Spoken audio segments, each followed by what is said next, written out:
Ito, plano pa lang natin. Ita-tiles to. Oh. Ang ganda ng smile mo ah. Tiles. Pati sana lahat doon nasa loob. Ambisyosa ka.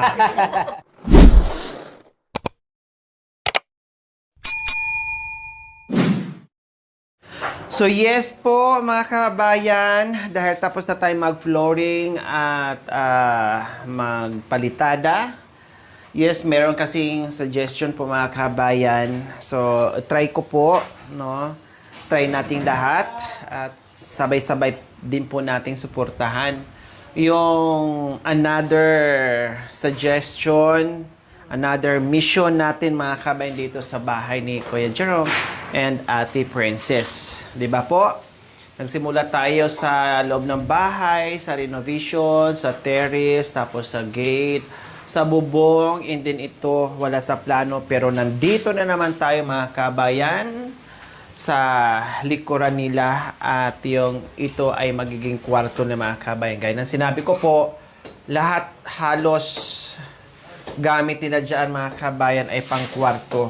Malamang po, no? Malamang po kapag lumipat sila dito, no? Dahil ang luwang nito mga kabayan, ayan o, ang luwang nito. Oh. Mahigit 2 dipa mga kabayan, tapos isang dipang ganyan. Oh. 'Di ba? Ang luwang nito, pa-rectangle po mga kabayan. Super luwag kahit maglagay tayo dito ng papag, no? Papag dito, and then hanggang ganyan yung papag. Tapos dito yung 2 Durabox na mga kabayan, no? Napaka lapad, napakaluwang at talagang maganda ang kanilang tulugan mga kabayan. So ngayon, syempre, ang kulang na lang dito mga kabayan is yung bubong at bukas natin yan gagawin. Ayan, no? Bukas, sa katunayan po mga kabayan, ay sinusukat na po nila, hahatiin na po nila mga kabayan. Ganun pa din po ang kulay, no? Kulay green. Request nila. Sige, bahala kayo dyan na palibutan kayo ng kulay green. So, ayan po. Magpuputol po sila dahil ang request ni Kuya Mac and Kuya Pablo, 12. Kasi mahirapan tayo maghanap ng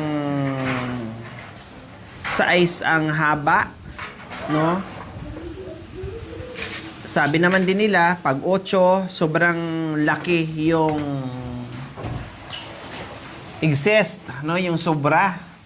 Kaya parang walang tapon at hindi rin masyadong malaki yung sobra. Hindi daw baling magputo sila mga kabayan, no? Basta sakto lang. 12 na lang ang binili namin para saktong-sakto at gugupitin na lang nila mga kabayan. Ayan, hinati nila ni Kuya Pablo. Ni-ready na rin nila yan para bukas. No, naka-ready na para bukas.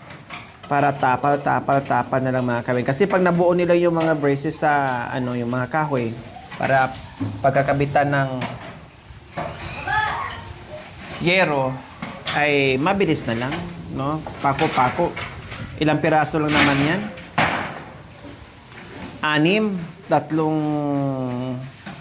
12. So, siyempre, dala-dalawa, hati. So, 6 po mga kabayan. O, diba? So, yun na yung 6 ang ang haba mga kabayan para dito. Kasi, yan ang request ng mga kabayan. Kasi ito, alanganin. Ayan alanganin.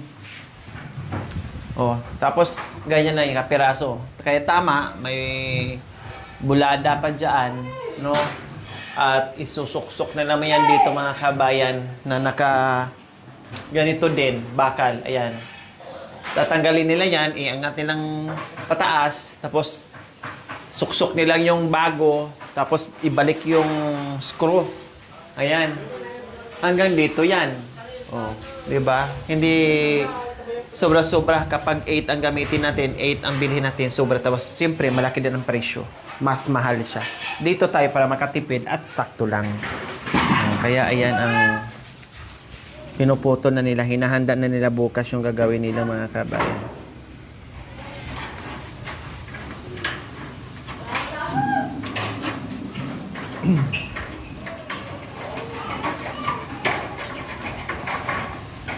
Kompleto sila. Siyempre, carpentero. Eh. Sabi ko nga, baka mahirapan kayo sa pagputol. Sabi niya, hindi, okay lang. No problem. Kasi naman mahal. Tapos, masayang yung materialis. Dito na lang.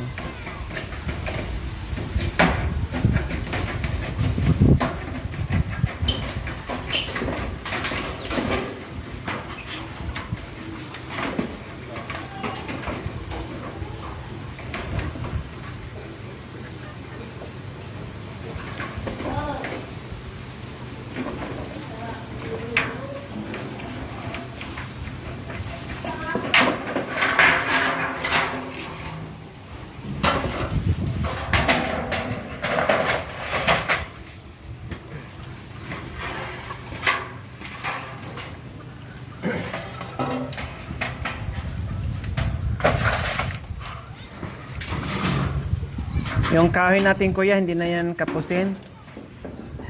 Sakto na yan, kuya.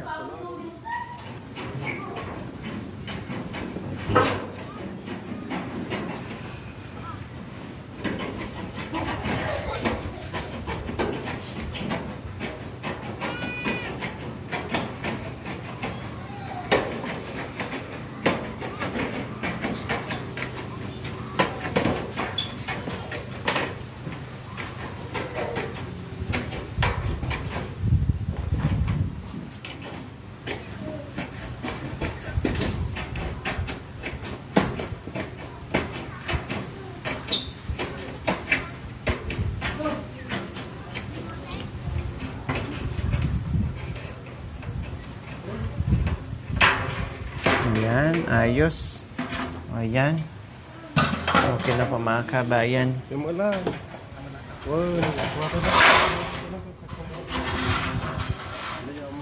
So, bali, ang materialis natin bukas, Kuya Mac, okay na lahat? Okay na daw lahat mga kabayan. Ito yung Volcasil sa kanan. O, Volcasil at yung pako na pinahabol nyo. Baka kasi may biglang lakad ako bukas mga kabayan, just in case, ay walang, hindi may yung trabaho nila, hindi sila mabibitin, tuloy-tuloy. Kaya sinasigurado ko mga kabayan habang maaga pa, may bukas pang hardware, ay mabili natin kaagad. Okay, sige. Meron tayong another mission po mga kabayan. May awa ang Panginoong Diyos. No, isa sa ating mapagmahal and very generous sponsor din po yung aking bishi na walang iba si Dr. Ella Parag Nakagampan from California, USA po mga kabayan. Nagpa-estimate at tatawag tayo ngayon ng gagawa. Kasi nga sila, ang expert nila is ganito. Then, iba din sa expert sa mga glass or pagdating sa window. And then, iba din ang expert doon sa pagta-tiles. Kasi yung mga cutting, no, yung paano, syempre, magkanya-kanyang expert mo mga kabayan. Ngayon, ipapatawag natin para makita at malaman ko kung ilang tiles ang aabutin plus yung labor, no? Ang tiles walang problema kasi hindi ganun kamahal. Doon tayo titinan yung magiging labor po mga kabayan. So ang aming napag-usapan ng aking bishi po ay malalaking tiles ang ilagay natin para malinis tingnan, walang masyadong maraming kanto at mabilis at maganda tingnan po mga kabayan. Hindi na uso yung maliliit na tiles mga kabayan, no? Malalaking tiles, walang maraming kanto, maganda tingnan, malinis at bongga yung kanilang kwarto mga kabayan, no? Bongga ang kanilang kwarto. Kaya suportahan pa din po natin, no, yung another mission natin katulad nung sa terrace, di ba? O Lori, ipagawa mo, ganito ang gawin natin. Tapos may mga nagsundot. O hindi lang flooring ang nagawa natin sa sa terrace, no? Pati yung gate, pati yung bubong. Kasi marami nagsundot po mga kabayan, no? Okay yung naging budget natin doon. So ngayon, ang problemahin natin dito, alamin natin yung ilang tiles ang magagamit at kung magkano ang abutin. Pag pasok sa budget, go natin, no? Pag hindi, pasensya. Kasi syempre, titinan natin at nawa ay maano pa rin tayo, masundot at matulungan pa rin tayo, maalalayan pa rin tayo ng ating ibang mga sponsors po, mga kabayan. Syempre, no, ganun talaga sabi ko, ay grabe yung pangyayari dito sa bahay na ni Kuya Jerome. Imagine, ito lang, pero binunggahan, sinubrahan, plus may pasabog pang tiles. O, imagine mga kabayan, ha? Baka mamaya ay palagyan na naman ng kisame. 'Di ba? So, hindi natin alam. Bahala na si Lord ang makapagsabi kung hanggang kailan o kung ano pa ang mga biyayang darating para sa kanila. Maganda na itong kwarto namin na mapapagawa na rin. Meron na kaming matutulugan, mga bata kaming lahat. Masaya? Masaya po kami. Masaya po. Yan lang po. Dito na. Princess? Masaya ako. Ayos na itong likod namin. Yan na, ipagtutulugan. Meron na kayo magiging kwarto. Ayun. Yes. Mahangin. Anong gusto nyo? Isarado natin yan o ganyan lang para presko? Tinatanong ko lang. Masama ba magtanong? Kasi baka gusto nyo na nakabuyang-yang na walang bubong para pag tag-ulan, at least kahit natutulog kayo dyan, nakakaligo kayo. Nagsha-shower. Basa. Lalo na si Kuya Jerome, hindi mahilig maligo. O kundi pag umulan, libreng tubig. Habang nakahiga kayo dyan. Di ba? Kaya tinatanong ko lang kung gusto nyo ba habang hindi pa naikabit nila ni Kuya Pablo and Kuya Makmak. Okay, so ituloy ang bubong. Paano yung bintana? Ganyan lang siya? Hindi Ha? Sara din? Sarap. Sara din natin. Okay, sige. Tinatanong ko lang. Sinisigurado ko lang para hindi masayang yung natin, budget, yung pera. So, ngayon, ito, plano pa lang natin. Ita-tiles to. Ang ganda ng smile mo, tiles. Pati sana lahat doon nasa loob. Ambisyosa ka. Alam mo, ang i-tiles nito isang peraso lang. Importante may tiles. Ang akala mo naman lagyan lahat yan. Masyado kang ambisyosa. Lalagay dyan, dito na sa gitna. Isang malaking ganyan na tiles para design lang. Yan, nakaganyan lang yan. Ang akala nyo kasi buo? Hindi po. Hindi. Yan ang yung style ngayon sa mga design. Hindi masyadong malaki ang abutin. Isang malaking ganyan, design dito sa gitna. At least may tiles ka. Kasi yung iba wala. Diba? Lahat na sana. Hindi malaki ang abutin pag ilahat natin yan. Isa-isa lang. Kasi yung iba, sa iba ding bahay ko gagawin yan. Isang tiles din. Kasi Maganda sa 10 na. tiles ang bibilhin mo, 10 bahay na rin ang malalagyan ko ng tiles. Makan yan. Di ba? So ngayon, itatanong natin kung magkano yung isang tiles at saka magkano yung single doon sa pagkabit ng isang pirasong tiles. Tawagin mo na yung gagawa ng Alas 5 daw po. tiles. Ay, hindi pa. May trabaho po kasi siya. So alas 5 pa darating. So anong oras na? Hindi ko po alam. Si Kuya lang doon sa asawa natin, Belma. Pala lang. Kilala mo. Yung kapitbahay niya. Saan ba mas okay gumawa Kuya Mac or mas makamura tayo? Ha? Ha?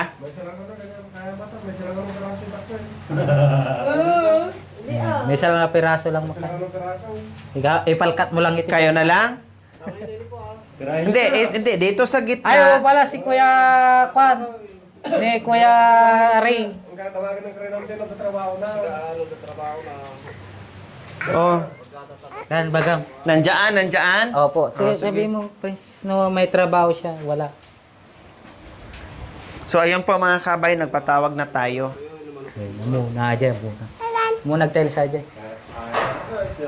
Isang piraso na may ilagay, saglit lang yun. Oo, dito Hindi kasi lang, oh. kakayanin ni Kuya Pablo sa Kuya Mac. Oo. Tapos isang maliliit dito sa kanto, isa sa gitna, then dito sa kanto, isa maliit, tapos dito rin sa maliit. Oo. Design yan, para bang swimming pool ang dating. Opo, yun na. Mas maganda yun eh. Oo, ganon. Oo, tama. Para ma-shoot ka agad yung bola. Oo. Pag na-shoot mo, papasok. Pag hindi napasok, Talo ka. talo ako. Ganon ang Pag gagawin. nabasa na, kanap. Pipigat. Antibiotic. Ate, yung antibiotic nila daw. Na, Antibiotic. ayan, nandyan. Nandyan na pala. Dalawa yan. Ah. Dapat nga yung bibiling ko yung pinakamalaki na eh. Kailang wala naman, yan naman. Ang, di ba? Opo. Yung sana yung isa. Opo. Yung mas malaki. Kailang yan na doon pinakamalaki. Ay, sabihin mo kay ate.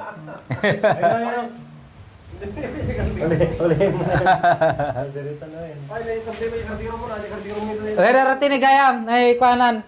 Mamaya mo na, bit-bitin, ihatid mo na lang. Ha? Hatid ko na lang. Ha? O sige, ikaw muna. Isaling mo na. Nandyan, Ate Princess? Ano, wala na. 5:30 yung uwi ng trabaho. Nagtrabaho din? Construction din. Ay, paano yun? May mga trabaho sila. Hindi natin maano pala. Mamaya daw uwi. 5:30. Oo nga. Kailang, hindi rin lang magawa. Dahil meron silang trabaho. Oh. Kahit uwi Ay, pa doon po nga mamaya. yung mayroon pa isa pa O doon. sige, kahit sino, basta Wala, available. Ate Bilma. May Oo. siya man. Yung walang trabaho, para magawa Wala, agad. Ate Bilma. Andiyan, yun eh. Just kaya dakon ko. Yung walang trabaho para magawa agad.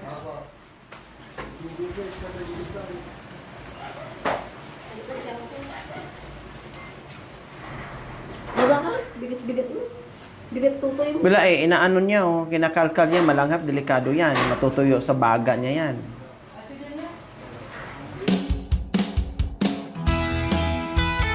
Thank you for watching. Don't forget to like, share, and subscribe.